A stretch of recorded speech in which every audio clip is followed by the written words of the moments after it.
Bienvenidos a Swamp Thing, La Cosa del Pantano, el podcast oficial de esta nueva miniserie que ya podés disfrutar en HBO. Mi nombre es Sebastián De Caro. Yo soy Juan Manuel Domínguez. Y esta es una miniserie de podcast dedicado a analizar todo lo que pasa en cada episodio de Swamp Thing, La Cosa del Pantano. Cada 2 semanas nos vamos a encontrar para desmenuzar 2 episodios. Y esta es la segunda vez que lo hacemos, así que vamos a hablar del episodio He Speaks y Darkness on the Edge of Town. Bien, perfecto. Ese título me recuerda... Ya sea que te recuerda. Sí, a City at the Edge of Tomorrow, o ¿cómo se llama así? At the Edge of Forever, ahí está, de Harlan Ellison. Disculpas, pensé que te recordaba el famoso disco de Bruce Springsteen. ¿Cuál?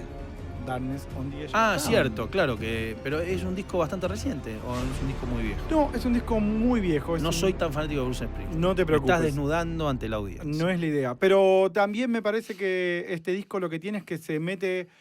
Estos 2 episodios que vimos, me parece que se empiezan a meter ya con la cosa de la Swamp Thing como obrero del pantano, como ya no tanto alguien que se está encontrando ahí con la sorpresa de que es un monstruo, Sí. sino alguien que realmente empieza a funcionar y la serie empieza a dar sus primeros pasos, me parece, más allá de la sorpresa. No sé vos cómo lo viste. Hay 2 cosas que me impactaron particularmente que quiero que desarrollemos, Por supuesto. porque son, y especulemos con esto. Lo primero fue la conexión que hay, o las visiones, llamémosle, lo que empieza a dar cuenta de cuáles son las habilidades que tiene la Cosa del Pantano. O sea, recordar qué hay detrás de las víctimas o las memorias de los muertos.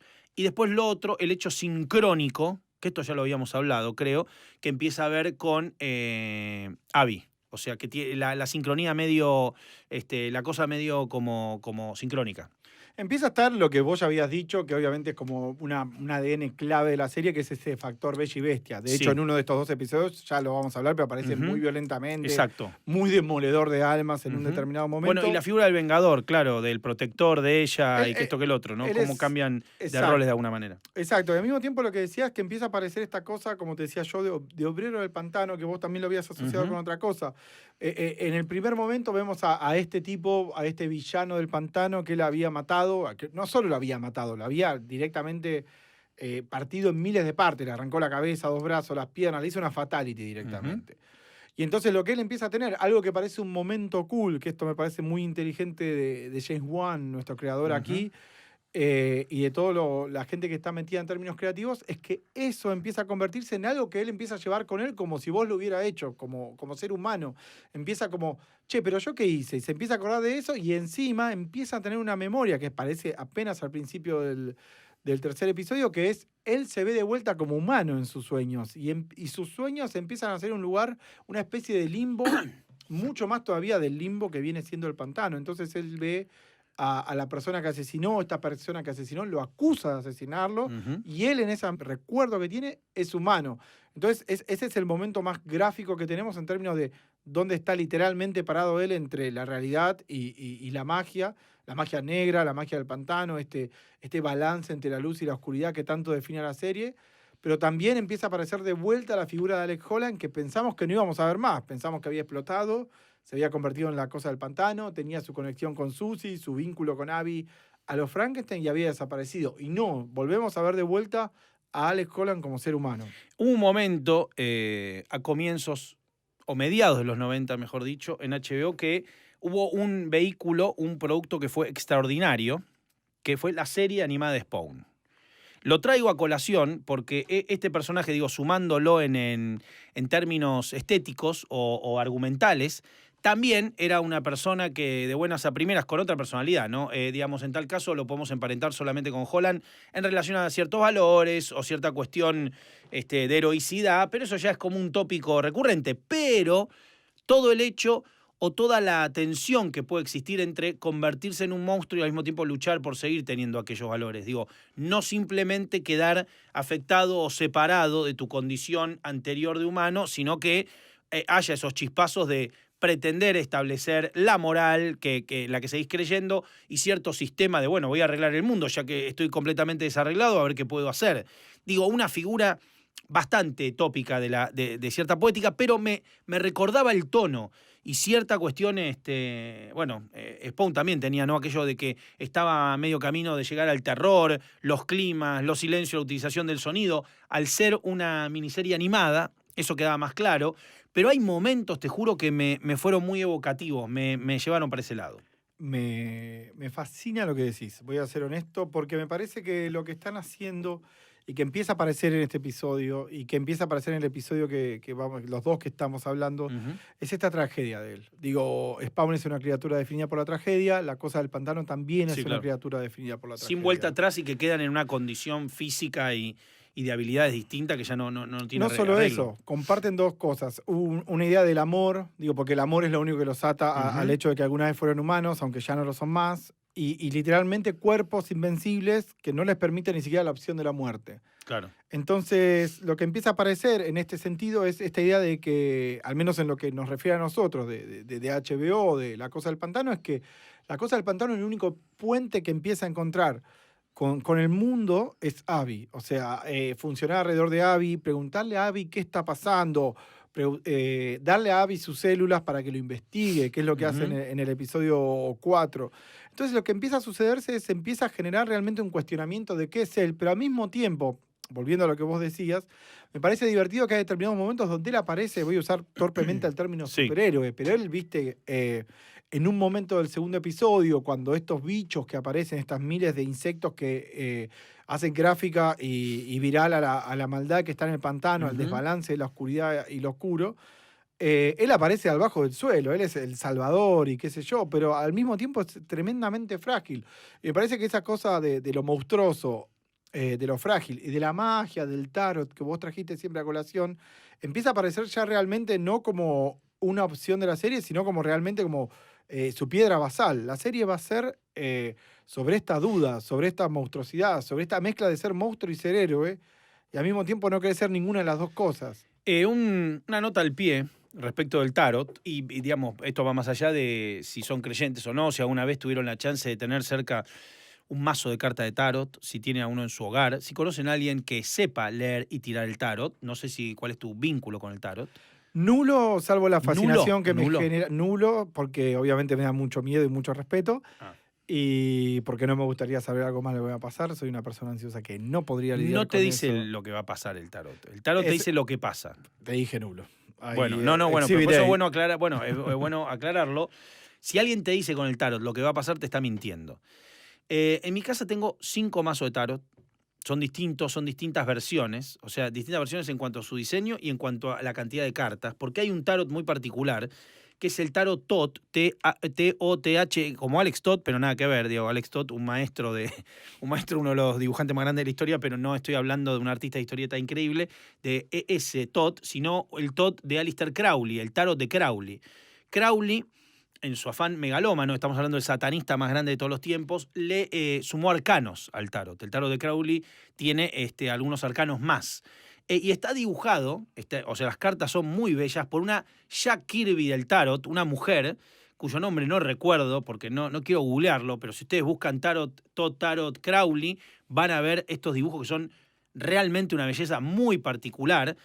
Una cosa así como, para decirles lo más cercano que se van a encontrar en cuanto a diseño, algo medio Klimt. De hecho, hace poco vi un póster de una de los dibujos de las cartas de esta señora tan especial y particular. Ahora bien, el tarot, si en algún momento quieren conseguirse un tarot, la condición número 1 es que venga cerrado el mazo. Es muy importante eso. Si como el mazo los está medicamentos. abierto... Sí. Si el mazo está abierto, digamos que el tarot tiene que estar lo más puro posible si llega. Y por otra parte, lo que le decía Juanma, el tarot solo sirve para leer la actualidad. No es una especulación de futuro. Lo único que te pueden hacer es asesorar sobre una pregunta. Vos podés preguntar en futuro, podés preguntar, ¿esta chica me va a dar bola? Podés preguntar, ¿va a salir este trabajo? Podés preguntar, no sé, lo que quieras preguntar, pero lo que va a salir en la tirada es algo que te va a hablar de vos respecto de eso en este momento. Digamos, no va a haber futurología, porque nadie puede predecir el futuro. Esto Jodorowsky lo dice varias veces en redes y cuando va a conferencias sobre tarot, Alejandro Jodorowsky aclara permanentemente que no hay manera de saber el futuro. Entonces, volviendo a la cosa del pantano en relación al tarot, creo que, se está manejando o va por ahí también. No, de hecho, hablabas de lo arcano, que es obviamente el apellido de nuestro segundo Arcane. Exactamente. Hablábamos de y eso nos lleva a Abby Arcane, que obviamente es un personaje que vamos a descubrir. Arkham Asylum viene de ahí. Exacto. Sí, claro, porque es es pueblo inventado por Lovecraft, supuestamente, ¿o no? Ahora vamos a hablar de Arkham un rato, pero continuemos. No, bueno, te decía lo de Arcane, que lo que pasa con Abby, lo que empieza a pasar con la Abby de esta serie, con la Abby Swanfin, es que empezamos a ver que empieza a dialogar con la cosa del pantano. De hecho, la cosa del pantano, apenas arranca el segundo episodio, le transmite, ella está intentando combatir esta gripe verde, esta pandemia, y la cosa del pantano le dice, como la estás combatiendo con agresividad, y entonces está respondiendo, ¿qué pasa si la dejas que avance? Y eso le genera un avance, y ella va al hospital y resuelve esa situación, y a partir de eso, lo que empieza a pasar es que ella se empieza a dar cuenta realmente que la cosa del pantano es Alec. Y empieza a jugarse a partir de ella, como vos decías, hablabas del tarot, empieza a aparecer el tarot y la magia como una figura muy fuerte. De hecho, ella tiene en un momento una muy mala alucinación en el episodio 4, y en ese episodio 4 aparece una figura casi como un cuco muy físico que ella dice, Sí. me asustaba de chica y qué sé yo, y el monstruo le dice, vos pensaste que yo no iba a volver, que hay que ver a dónde evoluciona eso. Y lo que no estamos viendo todavía plenamente es el vínculo que tiene Abby con lo Con el- oscuro, claro. con la magia, con el pantano, con el balance entre la luz y la oscuridad. Hay un detalle, no menor, que tiene que ver con el doctor Van Helsing en la novela Drácula de Bram Stoker, que creo que lo habíamos mencionado. Van Helsing es al mismo tiempo un científico y un preacher, y un predicador. O sea, hermana las dos, esta cuerda o estos dos polos que tenemos en este universo de la cosa del pantano, que es la ciencia y la magia, lo predestinado y lo casual, y demás, digamos, lo que se puede resolver racionalmente, lo que se puede pensar racionalmente, ¿no? La idea de monstruo, entonces quizá con células, pero por otra parte, tenemos la magia, el lugar, era algo que tenía que suceder, era el destino, y en ese sentido, aquellos burgueses que eran víctimas de Drácula, de Vlad Tepes, que compra la propiedad y Renfield y que esto que el otro, en ese momento ellos se enfrentan a Drácula con lo que, digamos, con lo que consideran lo más lógico, piensan si lo pueden detener con arma de fuego, con armas blancas o qué pueden hacer para que no los complique, pero aparece el doctor Van Helsing que sabe todo, sabe que una rosa no va a permitir que abra el féretro, sabe que hay que cortarle la cabeza, sabe que el ajo, sabe todo y además es médico, entonces de alguna manera, y practica transfusiones, de alguna manera la ciencia y la magia encuentran, o sea, la mejor manera de enfrentar este tipo de espectros es la reconciliación del mundo científico y mágico. Y un poco quizás sea el proceso que esté atravesando Abby.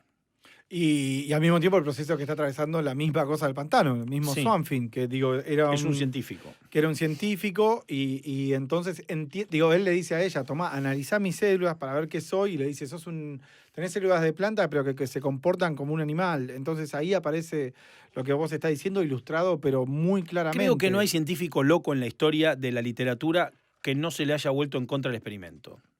Es una gran estadística. De hecho, No, acá... bueno, todos los que se me ocurren siempre fueron víctimas de sus propios experimentos o en tal caso víctimas de aquello que investigaban que supuestamente era un arte oscura, un saber oculto o algo que estaba en la fringe science, por así decirlo. De hecho, en Swanfin y sobre todo en estos 2 episodios tenemos nuestro científico loco que hay que ver qué sucede con él, pero que es el doctor Jason Woodrow, que es un especialista en lo que tiene que ver con las plantas y qué sé yo, que descubre las células de la cosa del pantano, se vuelve loco y ya le establecen todo este corsé, como decís vos, voy a decir decimonónico, pero recorre toda la literatura o hasta la historia moderna Doctor de la ficción. Claro, donde la mujer tiene Alzheimer y dice, yo te voy a curar, y vos te das cuenta que eso es la promesa en términos de género y lo que estamos manejando como terror, de algo que va a suceder con Guthrie, que todavía no sabemos qué es, pero él empieza a descubrir que hay una criatura, como la cosa del pantano, está bajo la nómina de pagos de este señor tan malo que es Sunderland, y entonces ahí está esta figura que vos decís del claramente el científico loco, que está yendo a un lugar que todavía no sabemos, pero claramente no es un lugar apacible, no va a estar tranquilo. Te hago una pregunta de la mitología del personaje para relacionarlo con qué otras cosas en el universo de DC se ha conectado en algún momento. ¿Estuvo recluso en Arkham en algún momento, la cosa del pantano? Es un personaje que tuvo algunos vínculos con el universo de Batman, exactamente. ¿Pero estuvo preso en Arkham? Yo creería que sí. No tengo el prontuario acá al alcance de la mano. ¿Lo llevaron detenido? Sí, con el buzo en la cabeza. Para lo que subieron y lo llevaron para notaba que era Arkham. verde, porque le veían las manos, pero vos decís que estuvo en algún momento dentro de Arkham. Lo digo, sí, porque digo, todos sospechamos a partir del prontuario que viene siendo años del cómic de Sí, La Cosa claro, del que en algún Pantano, momento, ¿por qué no? es que Jason Woodrose se podría llegar a convertir en el hombre florónico. Ah, sí. Exactamente. Entonces, eso es lo que estamos todos sospechando. Tiene la cara de científico loco, tipo, te ves el pasaporte y le ponen científico loco. Pero estamos viendo esto. Y sí, pareciera que el hombre florónico va a ser parte de un entramado de maldad que ya no tiene que ver quizás con la magia y con lo oscuro, sino con lo que es la maldad humana, ¿no? La industrial, la que se choca de frente con la naturaleza, y de hecho la que altera el orden natural. Las corporaciones. Exactamente, que están representadas por Avery Sunderland, que es este tipo que es Igual el factor ecológico es bastante oscuro. No hemos visto, digo, no hay unos defensores del mundo verde que sean así como ingenuos. Digo, todo pasa en un ámbito bastante oscuro. No es que estamos en una reserva forestal bellísima del mundo. No, de hecho la defensa de lo verde, como bien lo establece el capítulo 4, tiene que ver directamente con la naturaleza reaccionando. En este caso, hasta literalmente, el comienzo del episodio 4, entran dos tipos al pantano, este pantano que no hay que ir nunca en tu vida, digo, obviamente. Sí. Entran al pantano. Sobre todo por el calor también. Además de todo lo que pasa, me imagino un lugar con una humedad bastante elevada. Una sola crítica que tengo a una serie que me gusta mucho es que no hay aparición de mosquitos, lo cual me parece rarísimo. Pero por fuera de eso, cae un ¿Vos zombie. decís que en los pantanos de la Florida hay un montón de mosquitos? Me imagino por la temperatura, pero no sabría decirte, digo. Pero bueno, te digo, la naturaleza reacciona en el comienzo de este episodio 4 que te decía, tirando literalmente un zombie encima de dos personas normales. Claro. Que lo rajuña un personaje y empieza a generarse una especie de alucinación donde si yo te rajuño, vos tenés la alucinación y así, Sí, claro. y todo eso termina generando un círculo que basta la cosa del pantano. Pero voy, yendo a lo que vos decías, siempre la reacción de la naturaleza tiende a ser más bien espectacular. O sea, no está lo que vos decís, esta cuestión llana de gente defendiendo el pantano y que lo tratan de idiotas. No. O sea, simplemente está la oscuridad y esta idea permanente, que es una palabra que uso mucho, pero porque aparece mucho en la serie, que es se ha producido un desbalance entre la luz y la oscuridad por los desechos que tiraron en el pantano. A partir de esto se desarrolla todo y cada vez más empieza a aparecer esta fórmula de hay una especie de mal al comienzo del episodio y Swamp Thing es vital para que ese mal deje de existir o está. Y en medio de eso van avanzando esta serie de tramas donde vemos a Abby lidiar con su pasado, a Sunderland lidiando con que está en quiebra pero quiere seguir siendo el mandamás del pueblo. Y ya mismo con la adopción de esta chica que tiene una conexión con la cosa del pantano y esa conexión le permite entender quién es, qué siente, dónde está. Entonces ya están muy bien desarrollados todos los personajes y a dónde vamos. Y en el medio de eso, el pantano sin mosquitos. La aberración química mezclada con la naturaleza. Exactamente. Hay algo que también me llamaba la atención, que era, y no podía dejar de pensarlo, cuando ubico además de Arkham en el universo de historietas del mundo de DC Comics, la Liga de la Justicia Oscura ha tenido la cosa del pantano recientemente como uno de sus miembros más notables. Se especuló muchísimo, de hecho no lo podemos decir, pero hubo algunos directores muy cercanos que estuvieron en, no tratativas, pero sí a unas charlas de ver si hacían algo con la Liga de la Justicia Oscura, y que es un grupo genial, donde lo que más presente está es la magia.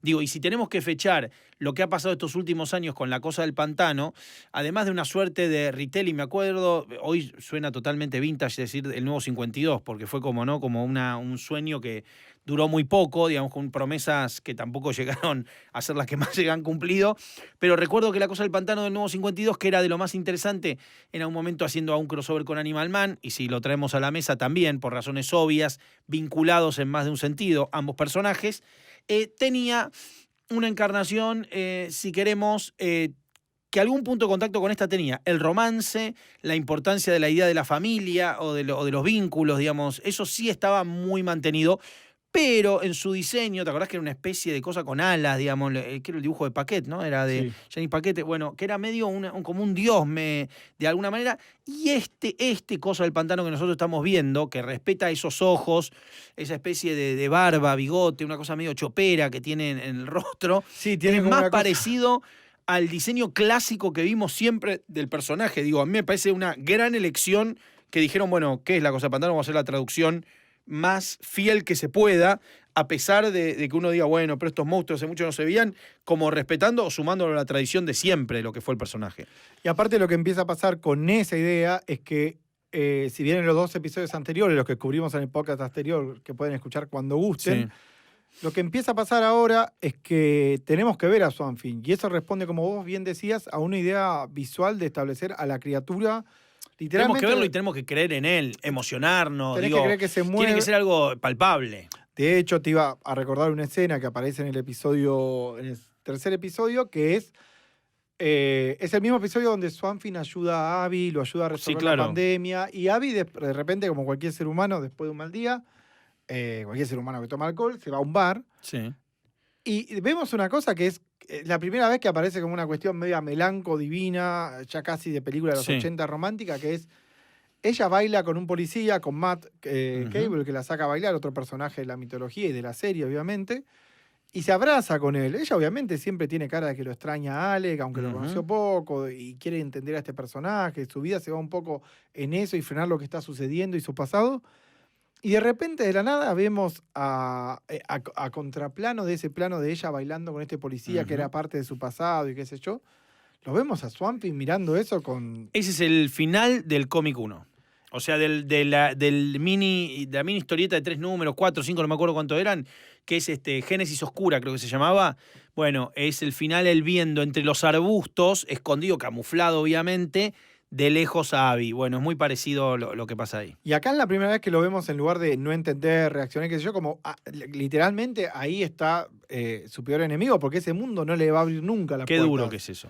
Es complicado cuando entendés. Qué difícil ver de lejos. Y sí, cuando te sentís que sos una cosa del pantano es un momento complicado. Bueno, pero volviendo al principio, como para recordarlo, el origen de este personaje que hablábamos de Len Wein y de Bernie Wrightson, un guionista, editor genial y un artista de historieta genial, lamentablemente ambos fallecidos, pero gente estupenda, muy respetada, a la que le debemos muchísimo. Digo, Len Wein firmó la carta, es una de las cosas que viene en el libro de recuerdo de DC, digamos, que propició Watchmen, vamos a decirlo con todas las letras, digamos, el editor que dio luz verde y que de alguna manera funcionó como editor para la serie de los 12 números, ¿no? Que se convirtió en esa obra inmortal tan grande. De hecho, sin esa trivia genial, digo, entiendan que estas dos personas son una parte muy vital del ADN de todo lo que vimos hoy con los superhéroes. De Vértigo, ¿no? Y todo lo que pasó con la línea Vértigo desde ya. Exacto, entonces desde Watchmen, el show que vimos de Watchmen no hubiera existido sin estas dos personas.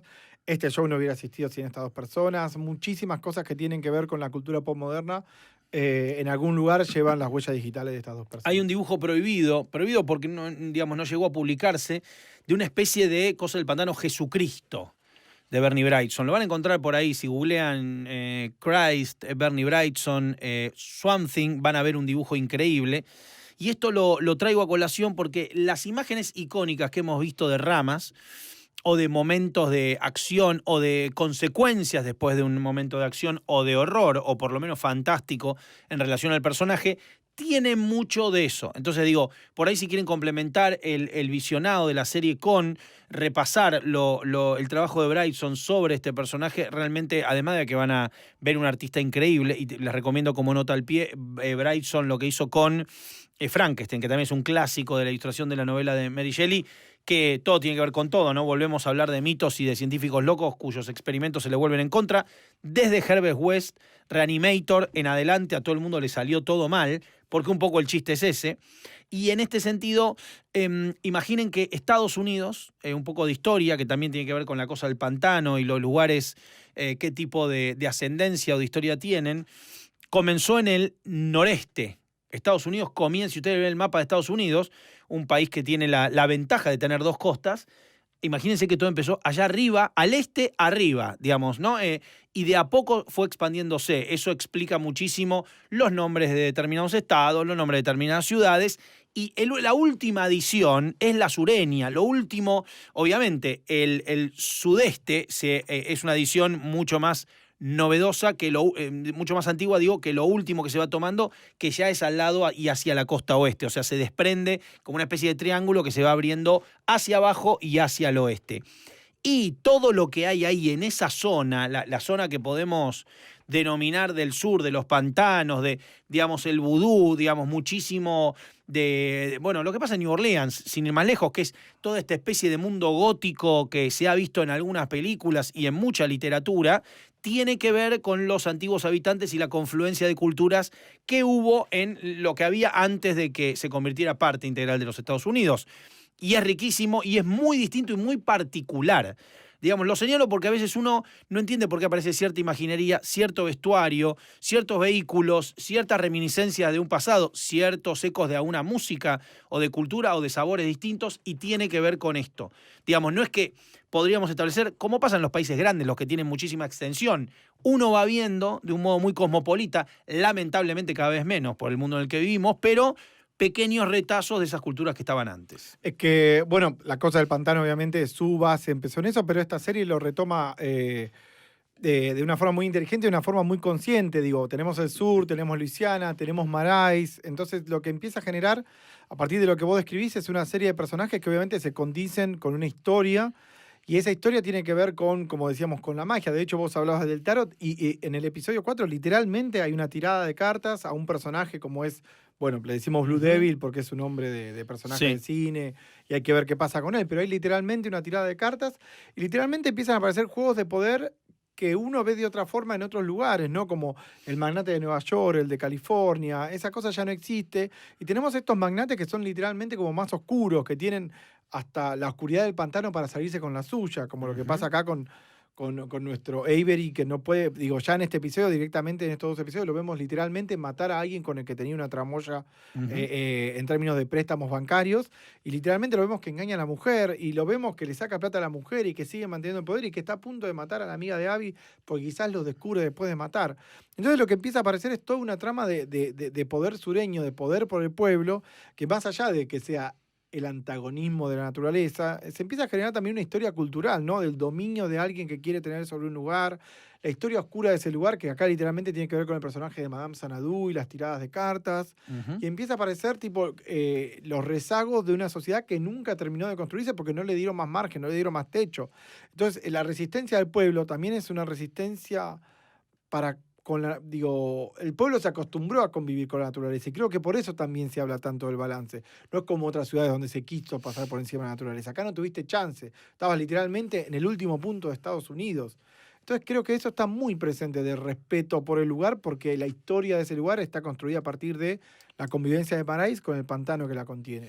Hay algo que también empieza a pasar y ya que, digamos, estamos a punto de llegar a la mitad de la serie, ya en el próximo episodio, la miniserie, que es la transformación de los vínculos en relación a, bueno, más allá de las obviedades, ¿no? Porque obviamente Ale Holland ahora es la cosa del pantano, pero cómo funciona y cómo cambiaron el ida y vuelta con Abby respecto de lo que era Alec en lo poco que lo vimos antes del accidente y después del accidente, y cómo empieza a ubicarse en otro lugar o en otro sitial el tipo de vínculo que tienen.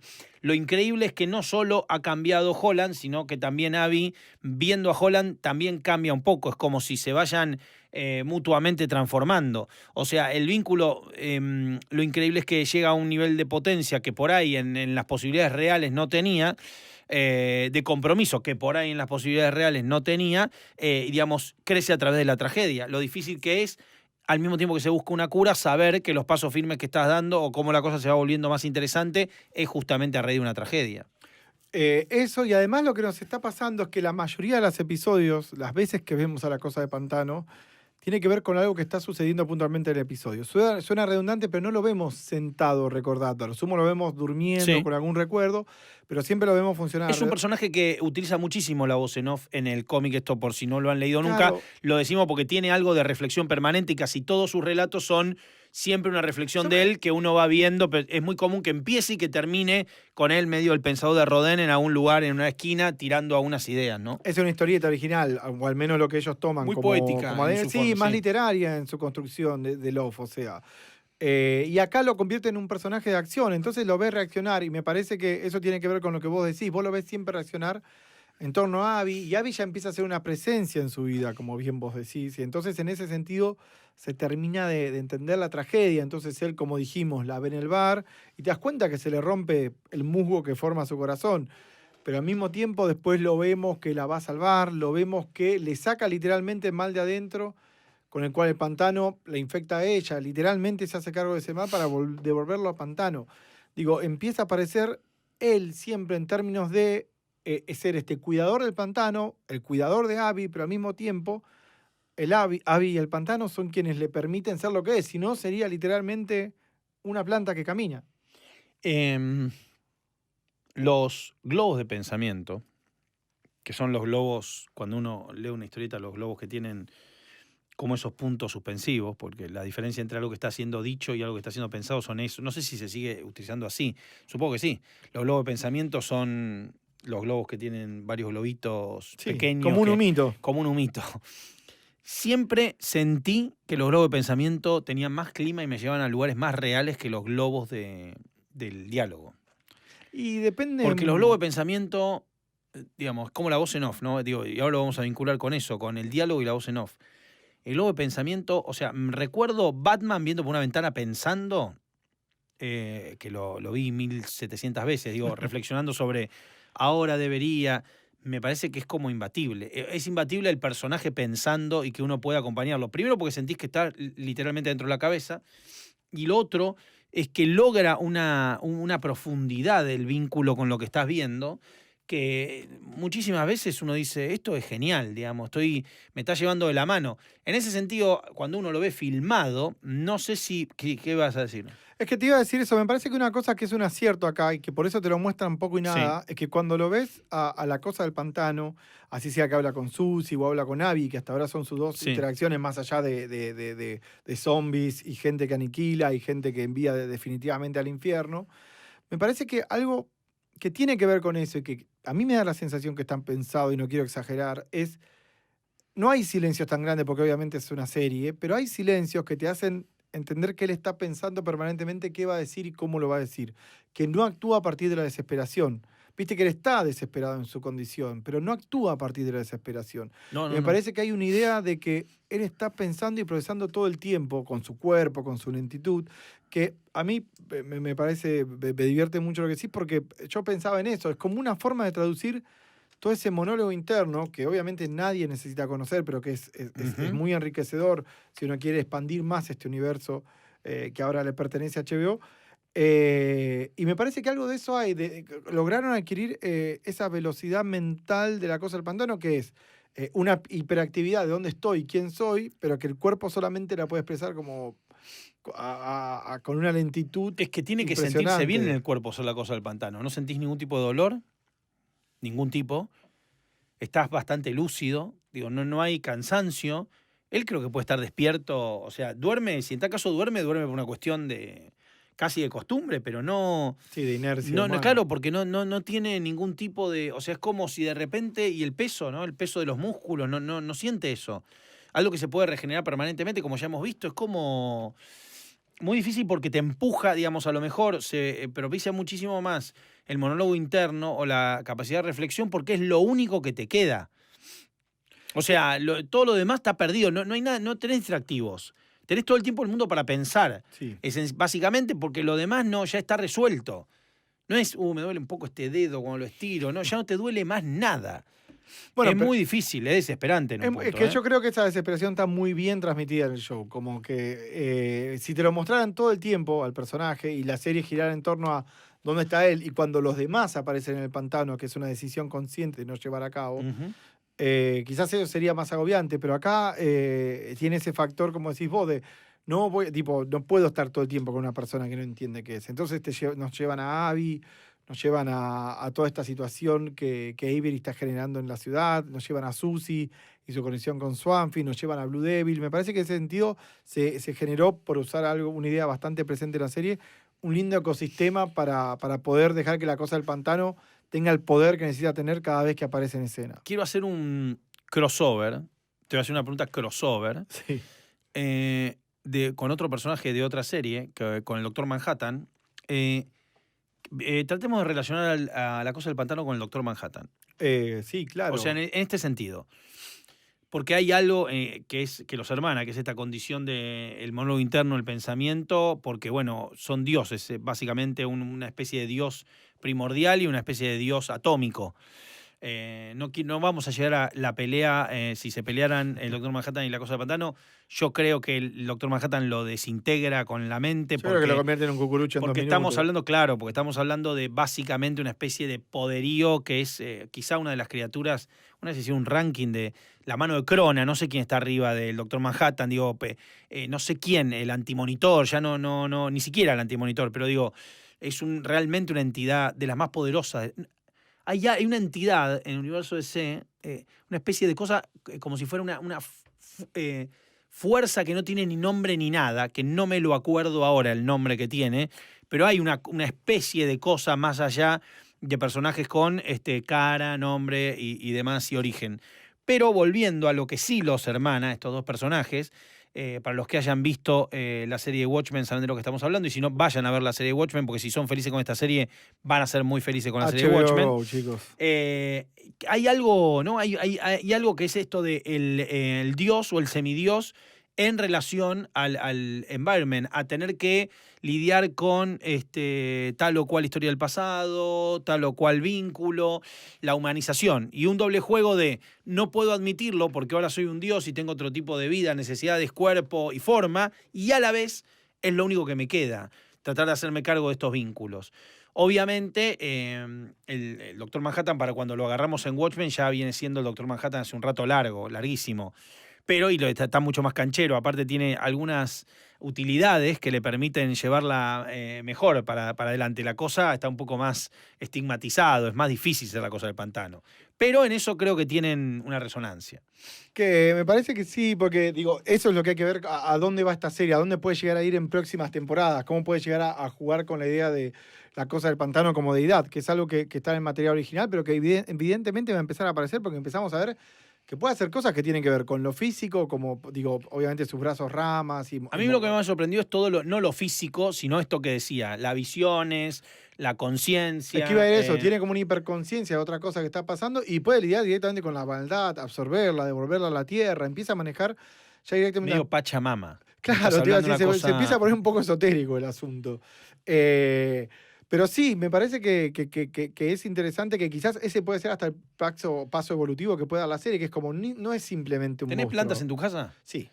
Y nunca hay una planta que trata de someter a otra para crecer y la agarra y cada tanto tenés que ir a hacer que se suelten. Tengo a una distancia providencial. Yo tengo una planta que es la planta estrella, que es la primera que estuvo, que creció muchísimo, y es una planta que pareciera odiar a las que tiene alrededor. No vio Swanfield. No, pero de verdad, o sea, pasa un mes, 2 meses, porque las plantas son lentas, pero son voraces. Una planta se agarra, se abraza de lo que sea, parte de lo que sea y se apoya sobre otra planta para crecer. No son seres las plantas, ¿no? Hay un disco de Stevie Wonder, ¿no? La vida secreta de las plantas, que es excelente, extraordinario, doble. Las plantas son bastante agresivas, en la medida que pueden, ¿no? Yo te iba a decir que hay algo que todavía no vimos, que es, por ahora lo vemos a Swanfield en estos 4 episodios, tipo, se pone triste, se enamora de Abby, Sí. o no sabe si está enamorado, pero no se lo aferra vimos a muy eso. enojado. Lo vimos atacar, Lo no vimos, defender. lo vimos enojado, y cuando está enojado Sí. se pone medieval directamente. Entonces, lo que todavía hay que ver a dónde llegamos es qué pasa cuando realmente la Cosa del Pantano, abraza esta cosa primaria, esta cosa que me decís en tu balcón. ¿Qué pasa cuando ¿Qué pasa cuando la Cosa del Pantano va a tu balcón y realmente se enoja con lo que le está pasando? Bueno, si uno presta atención a las plantas que tiene en su casa, va a descubrir conductas de las plantas. ¿Puedo decir que ver a las plantas es un spoiler alert de este show? No, pero que lo puede complementar bastante. Digo, acompañar con el cuidado de una planta, sobre todo ahora que están muy de moda las suculentas, que son plantas medio monstruosas, ¿no? Que tienen formas, son medio mutantes. Había una película extraordinaria de Douglas Trumbull, el diseñador de efectos especiales del 2001, que era Silent Running. ¿Te acuerdas de Silent Running? Silent Running es, de alguna manera, una cosa así medio vivero, medio estudio de las plantas y ciencia ficción y hasta qué punto son peligrosas. Digo, la tengo por ahí, está protagonizada por el papá de Laura Dern. Y hay una película de M. Night Shyamalan. Sí, la de Happening, la de las plantas que se vuelven locas y tiran la enzima esa que hace que todos nos matemos. Se pudre todo. Pero, entonces vos decís que cuando ven Swanfield por HBO, Después lo pueden ver por HBO, después escuchan el podcast y después miran a sus plantas. Es Sí, decir, que claro. esa es... No, yo creo que este es el show o este es el podcast para escuchar viendo fijo a tus plantas. La vida secreta de tus plantas. La vida secreta de la planta de todos y los viveros. Y entrar a un vivero. Ustedes vieron que hay algo aparte de estos seres que, gracias a Dios, existen porque nos dan el aire que respiramos. Son productores del aire que respiramos. Pero hay algo en los viveros. No sé si entraste a un vivero muy, muy poblado cuando estás en clara desventaja, siendo el único ser que no es una planta, y medio que las plantas intimidan, ¿eh? No son, porque uno está acostumbrado a verlas estéticamente, no a ver las plantas sobre vos.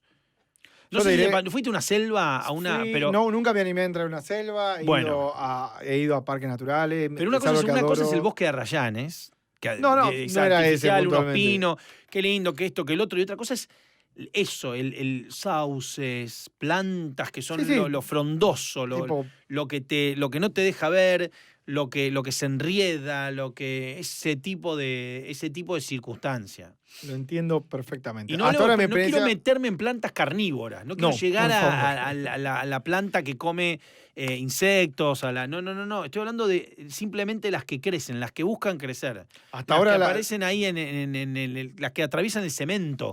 Y uno dice, esto tiene una potencia enorme porque porque se genera vida donde no debería haberlo, y aparecen igual. La vida encuentra un camino. Siempre. Pero bueno, en este caso perdón, pero la planta que más miedo me dio hasta ahora es la cosa del pantano. No, bueno, pero... Hasta ahí llegué. Soy una persona muy miedosa. ¿Y entonces? Y los pocos lugares que he estado alrededor de plantas, entendí perfectamente esta cuestión que vos decís, que queda tan gráficamente ilustrada en la serie, que es cuando la naturaleza manda, la naturaleza manda. Bueno, eso sí queda claro, pero me parece, por eso decíamos que es una especie de ecología, pero con cansada. Miedo. Sí, claro.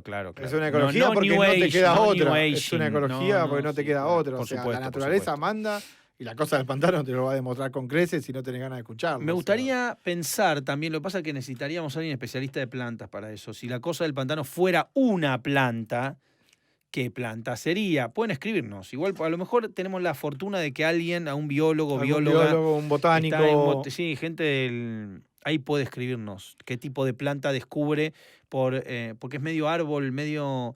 No hay que abrir. Es medio árbol, medio humano, sí, medio, por eso, medio portero, medio luchador de catch, pero... Hay que ver que por el color, clorofila, que esto, que el otro. Si alguien tiene este conocimiento específico, nos vendría muy bien. Yo creo que alguien que sabe de botánica vea la cosa del pantano y te dice, esto es una mezcla de esto con esto. Sería genial. Esto es ¿cómo se llama? Una caucil con... Sí, con una suculenta. Sí, claro, y te llega a sacar la especie. Sería espectacular. Vos decís que James Wan, cuando diseñó el personaje, tráiganme... Por supuesto. Y así quedó el diseño espectacular. Quizás no para el diseño, que repetimos, está muy sacado de Bryson, pero sí para la paleta de colores. Exacto. Eso sí, quiero mostrarme plantas. Bueno, esta y mezclada con esta. Porque es un verde o en tal caso un color y cierto tipo de pringosidad o de textura que sí la puedes sacar y escanear de planta, de verdad. Y de hecho, viste que 4 episodios después, que es lo que estamos hablando en este podcast, todavía no vimos prácticamente la cosa del pantano de día. No entendemos qué hace de día. De día yo creo que... No, está bien, pero... Está descansando. Pero la serie elige conscientemente no mostrarte... En 4 episodios solamente lo vemos actuar de noche. Lo vemos salvar a Abby. Medio Yeti de día. Claro. Un Yeti verde, me imagino, claro, caminando. La famosa foto del Yeti Esa foto de Yellowstone. Yeti, qué miedo me da, loco. Pero bueno, nada, para pensarlo un poco. Escríbanos, díganos cuál es la especie de la cosa del pantano. Hasta acá llegamos con este episodio de Swamp Thing, La Cosa del Pantano. Recuerden que pueden escuchar un nuevo capítulo del podcast cada 2 semanas y ver la miniserie no solo en HBO, sino también en HBO Go, on demand, cuando quieran y donde quieran. Y a nosotros, Eva, nos escuchan en Spotify, Apple Podcasts y todas las aplicaciones para escuchar podcasts que pueden escuchar ustedes y sus plantas, como bien establecimos hasta ahora. Y además sus plantas y ustedes pueden seguir escuchando podcasts originales sobre The Outsider, conducido por 2 muchachos muy lindos, ya lo dijeron. Gracias. Watchmen, Hit Dark Materials y muy pronto muchas más series de HBO. Nos reencontramos en el próximo episodio. Mi nombre es Sebastián De Caro. Yo soy Juan Manuel Domínguez. Y esto fue el podcast oficial de Swamp Thing, La Cosa del Pantano. Hasta la semana que viene.